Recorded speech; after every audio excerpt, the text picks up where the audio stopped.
Este edificio corresponde a una arquitectura que és de tall acadèmic. És un tall acadèmic, però que està en evolució.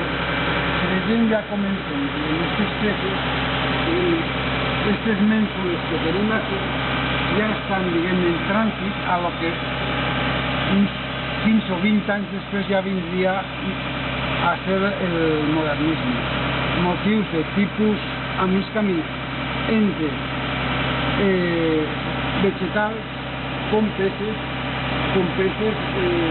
diguem-ne, d'una tendència decorativa de tall parisenc. Tot això realment, aquestes peces, aquestes mènsules, algunes les tenien absolutament deteriorades perquè ha calgut, diguem-ne, desfer-les. Unes que teníem en la part inferior hem tornat a fer els moldes per a poder, allò que hem comentat en el moment anterior, de fer uns moldes en resina i tornar a poder treure els negatius i poder de nou fer les peces que hem acoplat en la part inferior. Són peces que s'obreixen de la mateixa fàbrica de maons que tenim.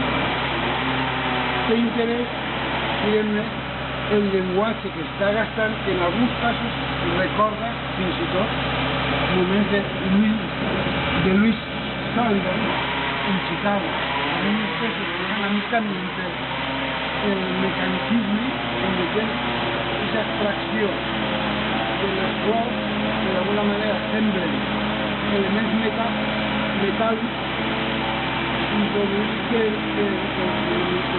peces, diguem-ne, per les tiges de peces vegetals. Hi ha una certa...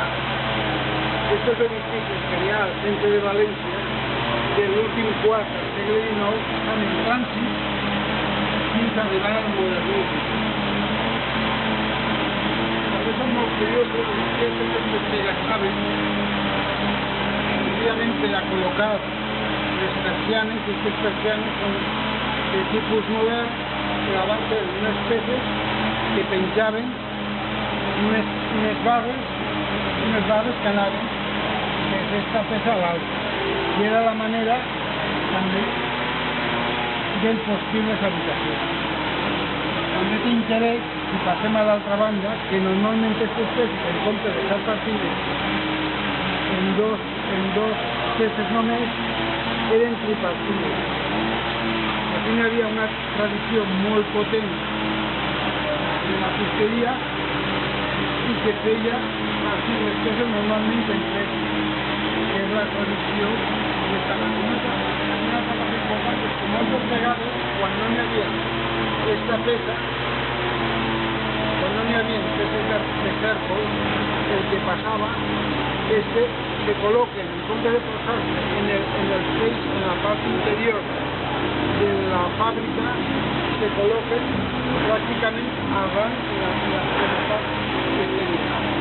Amb la qual cosa, des del punt de vista constructiu, era un error perquè queden molt malmesos quan hi ha la pluja que carregant tota la...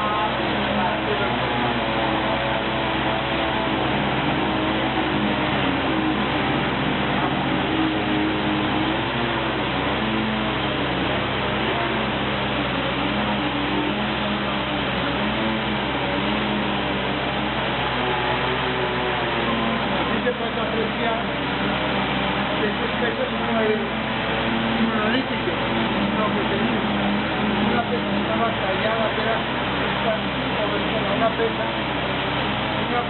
plata central i l'altra que le tenia